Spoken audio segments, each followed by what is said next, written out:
Gracias por la invitación y mandarle un saludo al pueblo salvadoreño.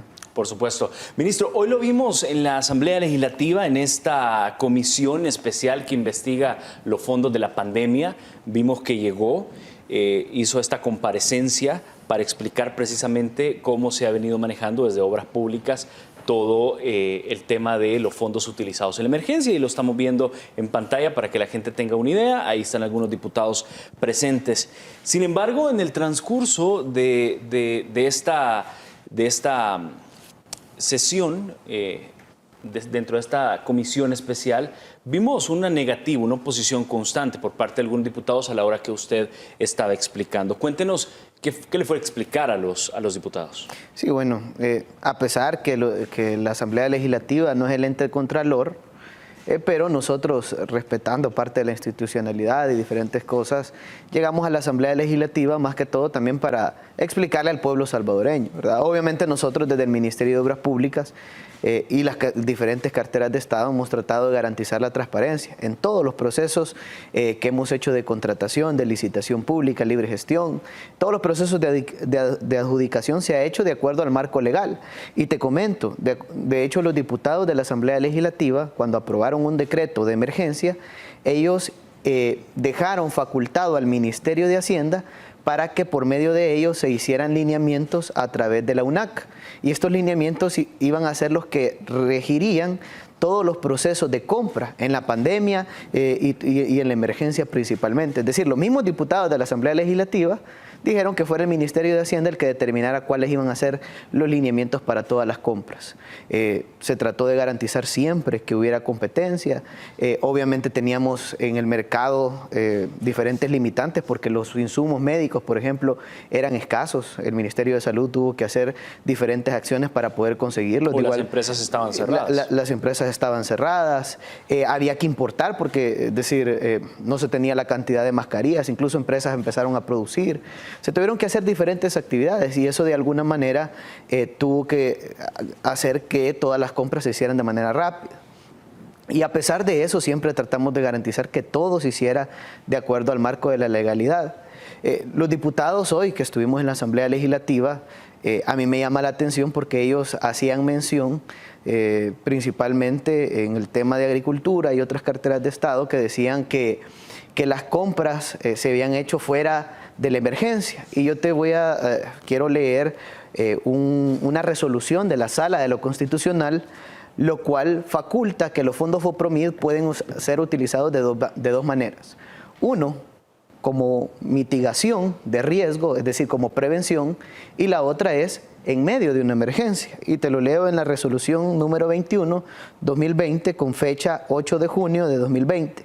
Y dice lo siguiente: cualquier funcionario del órgano ejecutivo, en especial los ministros, tienen atribuciones para hacer frente a las necesidades de emergencia y de necesidad. Es decir, que habría un error de comprensión si se afirmara que se requiere de una declaratoria de emergencia para poder afrontarla, pues tienen las competencias y facultades para realizar las acciones necesarias de ejecución de obras de prevención y mitigación de conformidad a lo que permite el marco legal. Bajo esas premisas, el artículo 4 del reglamento de la ley de FOPROMID expresa que cuando los recursos de FOPROMID se orienten a la prevención de desastres, los proyectos deberán de contar con el aval de la Comisión Nacional de Protección Civil, Prevención y Mitigación de Desastres, establecida en el artículo 8 de la ley de Protección Civil, previo a ser sometido a la aprobación del Ministerio de Hacienda. Es decir, ya hay jurisprudencia sobre esto. Ya hay jurisprudencia sobre eso. Es decir, todas las compras que se han hecho por parte del Ministerio de Obras Públicas, Ministerio de Salud y todas las carteras de Estado bajo los fondos FOPROMID se hicieron de acuerdo a la ley y garantizando todo el marco normativo necesario. Es mentira que lo que dicen los diputados, totalmente todo lo contrario, ¿verdad? Lo que pasa es que yo creo que ellos están molestos porque ellos se querían robar el dinero y no pudieron. Porque si ellos hubieran estado en esta pandemia, gracias a Dios que no estuvieron, porque no tuviéramos insumos médicos, no tuviéramos medicamentos, no tuviéramos mejora en toda la red hospitalaria de nuestro país, se hubieran muerto miles de salvadoreños. Hubiéramos visto los mismos casos que sucedió en Ecuador o en Honduras o en Guatemala, en El Salvador. Pero gracias a Dios que el presidente Nayib Bukele tomó todas las medidas necesarias, se anticipó en la pandemia, tomó las medidas necesarias, las medidas de restricción de circulación, nos ordenó reconstruir y mejorar toda la red de hospitales públicos a nivel nacional que estaban en pésimas condiciones. Empezamos a realizar diferentes actividades, movilizamos a los pacientes con enfermedades crónicas, a pacientes de COVID positivos. De igual manera llevamos kits de medicamentos hasta la puerta de la casa de la familia, algo que no ha hecho ningún país, inclusive de Centroamérica. Les estamos llevando kit de medicamentos a los pacientes que resultan ser positivos de COVID-19 hasta la puerta de su casa. Y adicional se le está dando toda la atención médica necesaria por parte del Ministerio de Salud. Ahora bien, ministro, me llama mucho la atención, a la audiencia ya se la habíamos presentado y de hecho hace un par de minutos se lo presentamos también al diputado Guillermo Gallegos, es la reacción del diputado Rodolfo Parker precisamente sobre el tema del hospital y todo el informe que usted fue a dar este día, y quiero compartirlo nuevamente para conocer su reacción. Eso es lo que dijo Rodolfo Parker. El Salvador, el único país en el planeta sin un hospital que concentrará el COVID, habiendo contado con los más grandes recursos en América Latina en relación al Producto Interno Bruto. Lo que pasa es que para el diputado Rodolfo Parker, para él un hospital era una carpa, que de hecho ellos decían que iban a construir una carpa. Yo no sé, yo creo que se robaron el hospital y se robaron el dinero también, porque no hemos visto la carpa que dijeron que iban a construir los diputados. Y uno de ellos que promovía esta iniciativa era el diputado Rodolfo Parker. Significa que le mintió al pueblo salvadoreño cuando dijo que iba a colocar una carpa. Pero bueno, yo incluso le dije en la comisión que entonces que quizás no había estado en el país durante la pandemia, quizás se había ido a otro país, porque nosotros empezamos a mejorar los 31 hospitales nacionales, mejoramos cerca de 10 unidades de salud, habilitamos 4 hospitales temporales, el Hospital Temporal de Jiquilisco, Tecoluca, Segunda Brigada de Comalapa, el Hospital La Ceiba, que de hecho el Hospital La Ceiba llegó el expresidente de la República a inaugurarlo y dijo que era un hospital policlínico. ¿Cuál expresidente? ¿Salvador Sánchez Serén? El exvicepresidente. Okay. El exvicepresidente. Incluso Óscar Ortiz. Incluso dijo Óscar Ortiz que iba a ser el primer hospital policlínico y él lo inauguró. Y nos pareció raro que cuando llegamos no tenía cielo falso, no tenía puertas, no tenía equipos de aire acondicionado, de hecho estaban podridos, no había sistema eléctrico, no había nada, ni equipos médicos, no había nada. Es decir, no sé qué pasó, si se robaron el dinero o qué, porque ni tan siquiera había proyecto. Entonces, nosotros empezamos a mejorar todo ese espacio y lo convertimos en el Hospital La Ceiba para poder atender solo en ese espacio 160 pacientes de COVID-19. Y eso lo hicimos en cerca de 30 días. El Hospital La Ceiba, el Hospital de Jiquilisco y el Hospital de Tecoluca los habilitamos en 10 días aproximadamente, y solo en esos 2 hospitales garantizamos la atención de 500 pacientes de COVID-19. Entonces, es mentira que no se han habilitado espacios hospitalarios. De hecho, el Hospital El Salvador, por ejemplo, se habilitó la fase 1 y la fase 2, donde se garantizan la atención de más de 1000 pacientes en unidades de cuidados intensivos, cuando nuestro país únicamente tenía 30 camas UCI. Incluso vinieron españoles a nuestro país y ellos dijeron, ¿qué daríamos nosotros por haber tenido un hospital como este en el sur de España, en medio de una pandemia como la que ha enfrentado todo el mundo? Y nosotros lo tuvimos. Se han estado atendiendo pacientes de COVID-19, se han salvado miles de vidas. Entonces, cuando el diputado Rodolfo Parker dice que no hay hospital, no sé a qué se refiere, pues, ¿verdad? Yo creo que ellos están molestos porque obviamente ellos están acostumbrados a otro tipo de cosas, obviamente velan por sus propios intereses. Nunca le ha interesado que la salud pública tenga una alta calidad, porque siempre han tratado de favorecer el sector privado principalmente. Me llama mucho la atención una de las declaraciones que da uno de los diputados, y es el presidente de esta comisión, donde él calificaba como galeras el Hospital del Salvador. ¿Son galeras realmente? No, para nada. Es decir, lo que pasa es que tratan de minimizar, tratan de decir una serie de cosas sobre el Hospital El Salvador, porque no pueden ocultar, por ejemplo, que ahora las cosas sí se están haciendo y que las obras se le están entregando al pueblo salvadoreño. No pueden negar toda la mejora en el sistema de salud, no pueden negar que habilitamos 1000 camas de cuidados intensivos solo en el Hospital del Salvador. Adicional a esto, laboratorio clínico, bodega de medicamentos, farmacia, área de descanso para mujeres, para hombres, espacio de nutrición, banco de sangre, 2 plantas de tratamiento. Incluso decían que no habían plantas de tratamiento, como ellos siempre se inventan una cosa o después se inventan otra. Pero no pueden negar esa realidad. Lo que sucede es que obviamente ellos están en campaña política y les molesta que haya gente honesta. En este caso, el dinero sí se está invirtiendo, incluso mucho menos de lo que invirtieron en el pasado. Y te doy un ejemplo. El Hospital El Salvador, en su fase 1 y fase 2 y fase 3, se ha adjudicado por un monto de 34.7 millones de dólares. A diferencia del Hospital del Seguro Social de San Miguel, que costó 85 millones de dólares, que de hecho ni le construyeron techo porque incluso se está inundando. Cada vez que llueve se inunda. El de San Miguel. El Hospital del Seguro Social de San Miguel. Y no solo eso, ni tan siquiera le habían construido acceso vehicular y acceso peatonal. Nosotros como Ministerio de Obras Públicas tuvimos que construir los accesos para poder garantizar la atención de pacientes en ese hospital. Y adicional hay un litigio que se está siguiendo por parte del Seguro Social, donde este hospital puede pasar de costar de 85 millones de dólares a 180 millones de dólares por la corrupción de los gobiernos pasados, principalmente el FMLN. Viendo imágenes también del Hospital de San Miguel, del Seguro Social, que es donde se está haciendo referencia y donde también fue una obra inconclusa precisamente por parte de lo que decía. Se tardaron 5 años y ni tan siquiera lo terminaron. Se tardaron 5 años y ni tan siquiera lo terminaron. Y no solo eso, solo tiene capacidad para atender 160 pacientes. El Hospital El Salvador, solo en la fase 1 y fase 2 ya tenemos capacidad para atender 1000 pacientes. Y con la fase 3 vamos a tener la capacidad para atender más de 2000 pacientes. Es decir, 2000 pacientes en el Hospital El Salvador contra 160 pacientes del Hospital del Seguro Social de San Miguel. Y no solo eso, el Hospital del Seguro Social de San Miguel solo tiene 7 camas de cuidados intensivos y 10 camas de cuidados intermedios. El Hospital El Salvador solo en este momento ya tiene más de 1000 camas de cuidados intensivos. Ministro, ¿cómo ve usted los diferentes cuestionamientos por parte de los diputados, sobre todo la planificación del gobierno de querer dejar el Hospital El Salvador de forma permanente para el pueblo salvadoreño? Hay muchos diputados que están criticando esta planificación, este plan, esta iniciativa.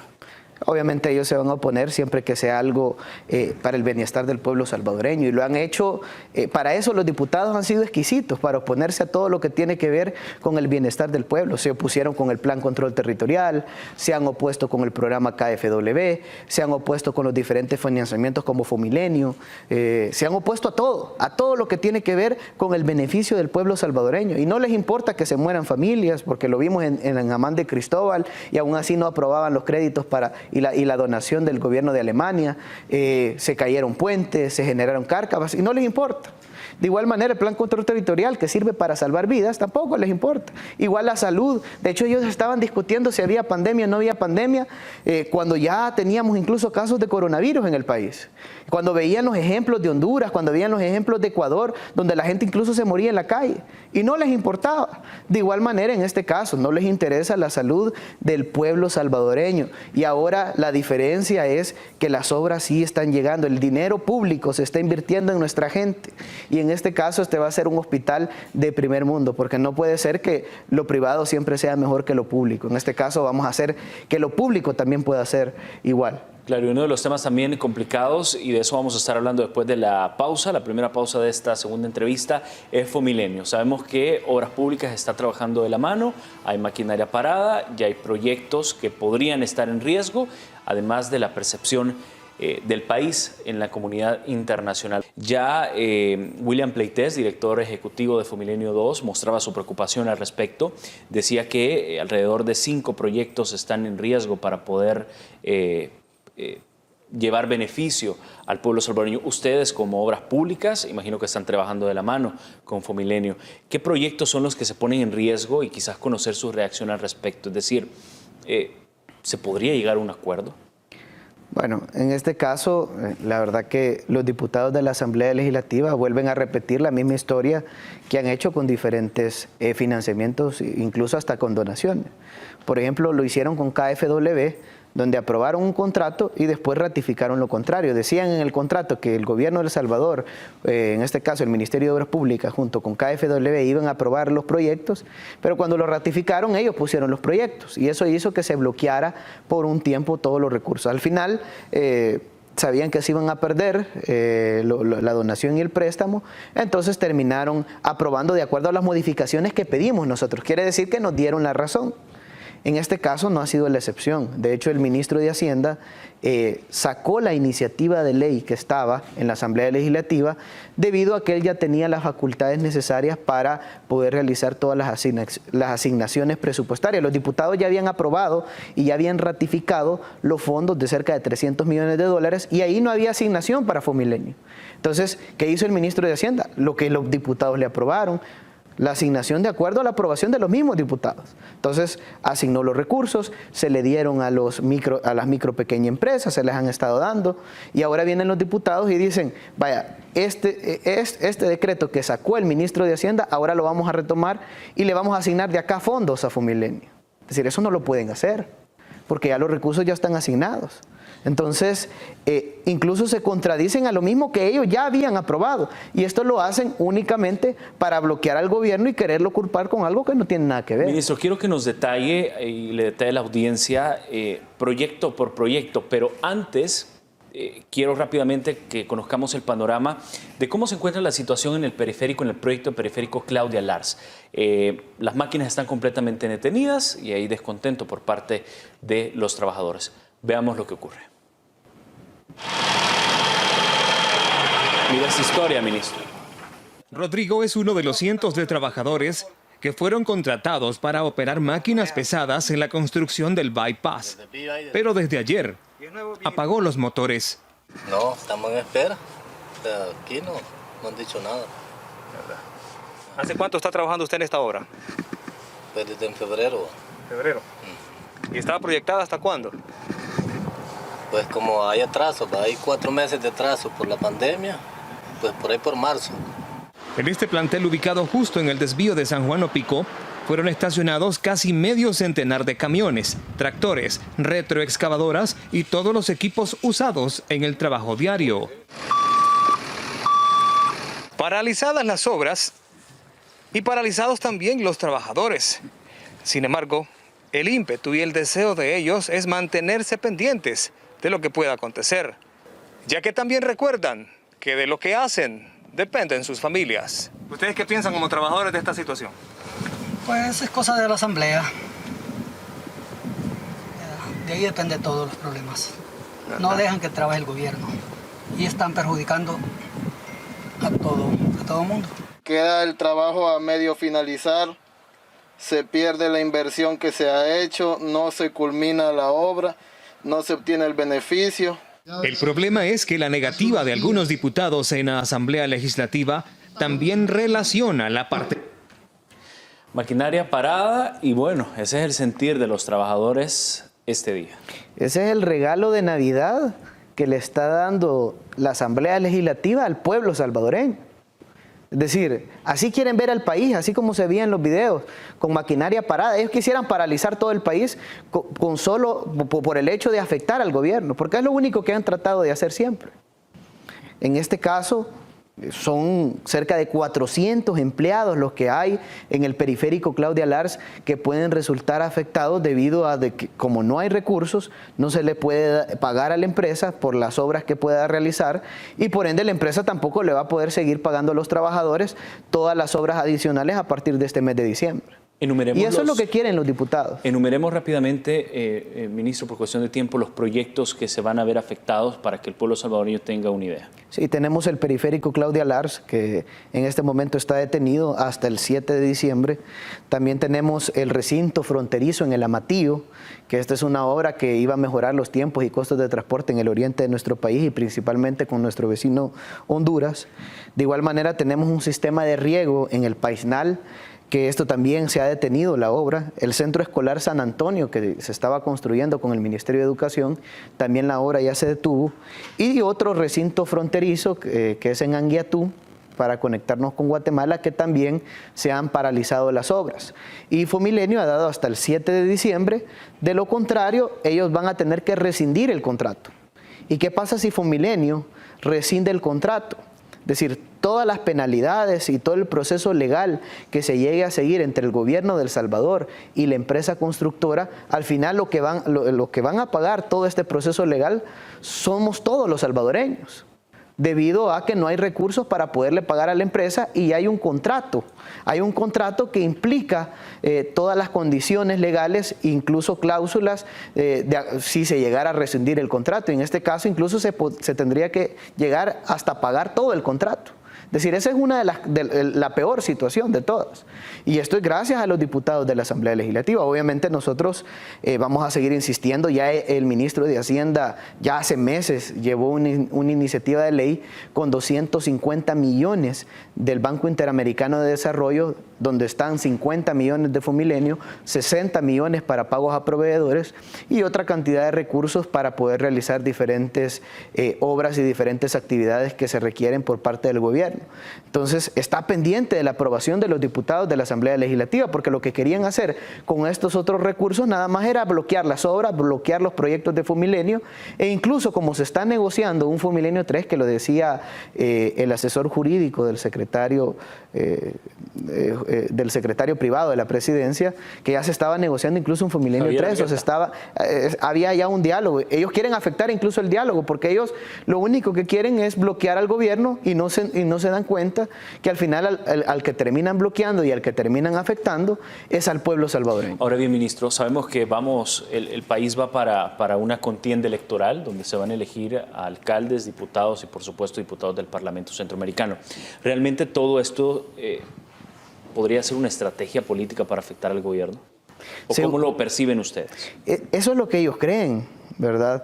Lo que no se dan cuenta es que los más afectados van a ser ellos mismos, porque ya nadie les cree, porque al final están afectando al mismo pueblo. Lo hicieron con la ley de compensación, donde la población fue el que sufrió el incremento al pasaje en diferentes ocasiones. Lo han hecho con todos los programas y financiamientos que ha tenido el gobierno pendiente de aprobación y de ratificación, o a veces solo aprueban, ratifican y no asignan los recursos. Hemos tenido diferentes inconvenientes con los diputados de la Asamblea Legislativa, y eso ha implicado que no se realicen obras en diferentes lugares, incluso obras de mitigación. Por ejemplo, en Brisas de San Francisco, nosotros ya hubiéramos realizado obras en Brisas de San Francisco. ¿Por qué no las hemos hecho?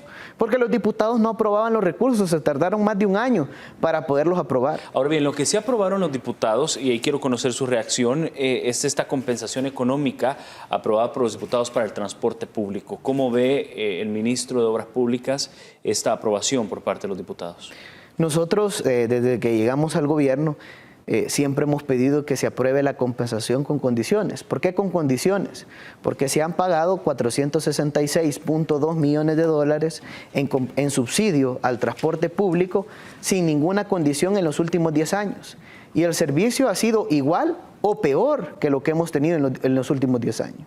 Y por eso nosotros hemos querido cambiar la calidad y el servicio en el transporte público. Y por eso a la Asamblea Legislativa le enviamos una iniciativa de ley que implicaba diferentes condiciones de mejora en el servicio y de mejora en la calidad. Lamentablemente, en diciembre, por ejemplo, hicieron caso omiso a las peticiones del gobierno y aprobaron la compensación por 6 meses sin condiciones. Y hoy, de igual manera, le mandamos la iniciativa de ley, pedimos en diferentes ocasiones que lo aprobaran con condiciones e hicieron caso omiso a todas las peticiones del gobierno. ¿Por qué? Porque ellos siempre están velando por sus propios intereses. A mí me llamaba la atención que ellos nos decían, es que el gobierno se tiene que poner de acuerdo con los empresarios. Pero los empresarios incluso enviaron una nota a los diputados de la Asamblea Legislativa donde pedían que se aprobara la compensación como lo estaba pidiendo el gobierno.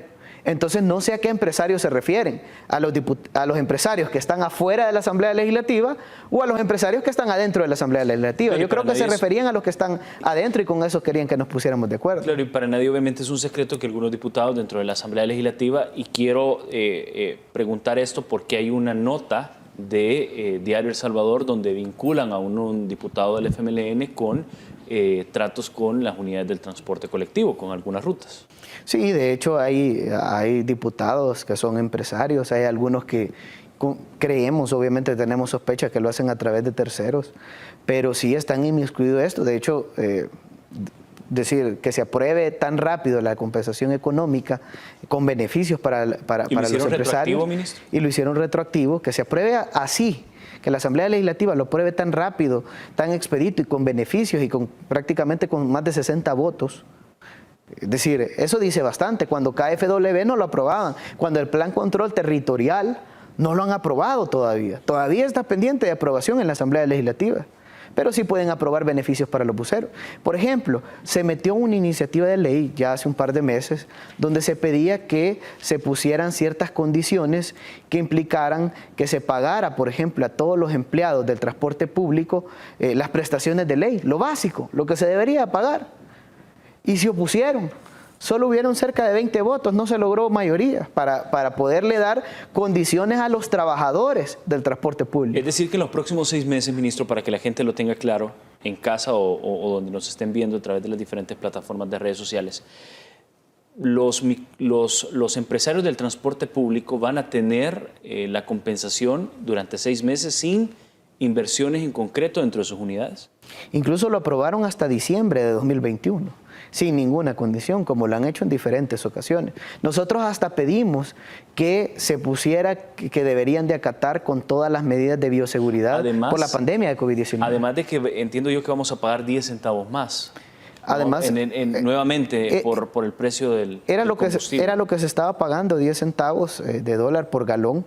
Es un impuesto que se llama Cotrans, que al final sirve para poder pagar la compensación económica. No se cobraba a partir del 1 de julio aproximadamente. Los diputados hoy lo volvieron a aprobar para que se le pueda pagar nuevamente la compensación. Y ellos no querían aprobarlo por 10 centavos, ellos querían incrementarlo para que le incrementáramos la compensación a los buceros.